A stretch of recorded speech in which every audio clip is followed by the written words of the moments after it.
Hello and welcome to Outlaw Bookseller. Stephen Andrews here again in the hideout, and I thought it was probably time to do another round of recent acquisitions. Of course, these are not books I bought yesterday. Some of these I've had for a little while. Some of these book videos you'll see on YouTube, people appear to go out and buy zillions of books at once in their book hauls. So yeah, I've bought a fair whack recently, mostly quite cheap stuff. So these are a few things I've got maybe over the last sort of month or so, which I'm going to talk to you about now. You can see a bit more of the hideout in this one. Bear with me. I'm going to stand out. I don't get scared because there's quite a lot of weight there, which is why I'm wearing black to obscure it. So let me just grab the recent acquisitions. Bear with me. So around here, here we go. So all paperbacks this time, and it was a book which came out in the late 80s. I didn't pay a lot of attention at the time. I used to sell it in trade paperback. Of course, in those days, it's from NEL, New English Library, Hodder and Stoughton, marvellous publisher. And I remember selling lots of this in trade paperback, very happy memories of those days, the late 80s, selling lots of books in trade paperback. And I'm going to talk about trade paperbacks at one point. So these two are in the same sequence, first two. The third one is a book called Throy, which I'm yet to get hold of. Jack Vance's books are really expensive these days since he died. Great shame, obviously he was a good guy, but amazing innings, 97 or something. So those two are the first two in the trilogy. And I normally prefer to get a hardcover, but in my dotage, I'm getting rather fond of the old trade paperback in the classic Royal format. Simply because of nostalgia reasons. I've sold lots of these, and at that time, when a book came out in hardcover, like I remember when Araminta came out in hardcover, I never saw the hardback. Most of the copies would have gone to libraries. It was available to order. A few people would have got it, but most of the bookshops would have stocked the trade paperback instead.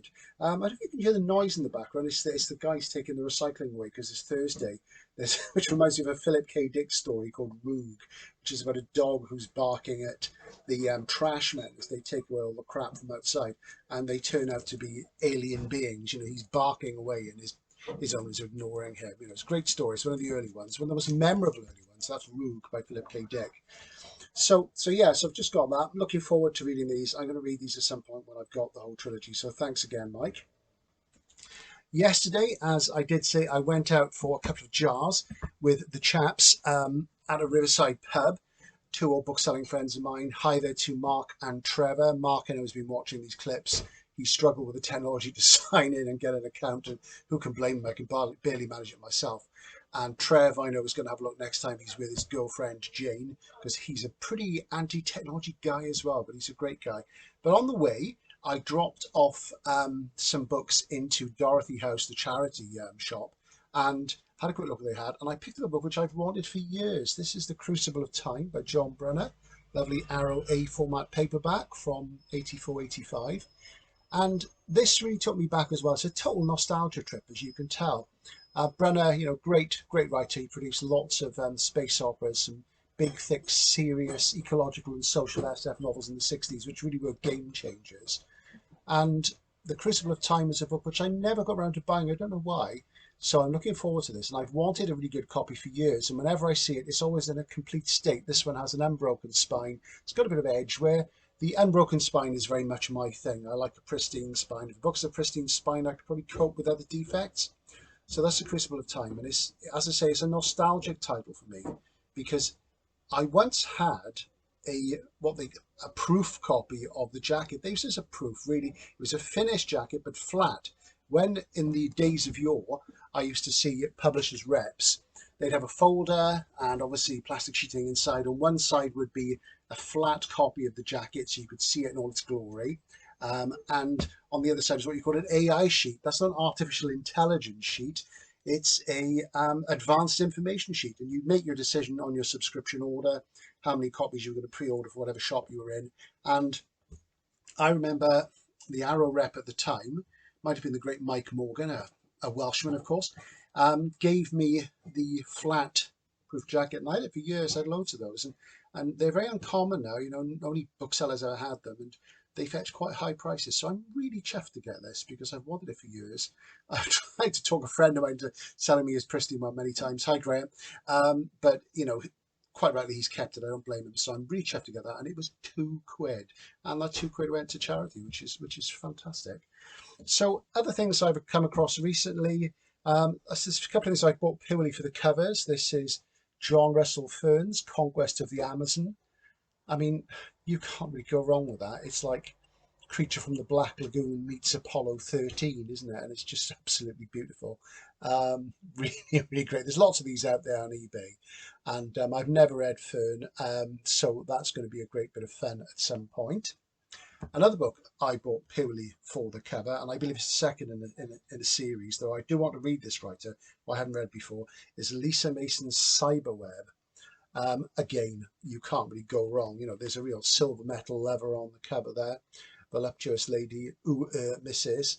And, you know, it's from the time when everybody was jumping on the cyberpunk bandwagon, but what a beautiful looking little book. You know, all the cliches are there. So I'm looking forward to being pleasantly surprised, because her books always look really interesting. Never got around to reading it, so that's one I'll get around to at one point. I talked about Michael Kurland the other day, and I flashed this book up, and I just realised I failed to pull down one of the books I wanted to talk about, so I'll just get that. I'll stick this in your face in the meantime. So Michael Kurland's I've just acquired Pluribus, which looks amazing. 73 AD after death, that is. So that looks a bit like Shadrach in the Furnace by Robert Silverberg to me, but we shall see, I guess. And his classic, The Unicorn Girl. And The Unicorn Girl here, this is a pyramid book from first printing 1969. So I'm really looking forward to those. So I've got 3 Kurlands to get my head around at some point when I can find the time. So that's my recent acquisitions. Again, really, really pleased with John Brenner's Crucible of Time. So I'm just posted a video about Philip K. Dick, which I hope you enjoy. I'm aiming to do another one today about George Orwell's trilogy centering around 1984. Trying to do something about the quality of the videos. Hopefully we'll get a proper camera soon. I've done another one of these recent acquisitions because so far it's been quite popular. So I'll just keep showing you these book hauls, as the kids call them.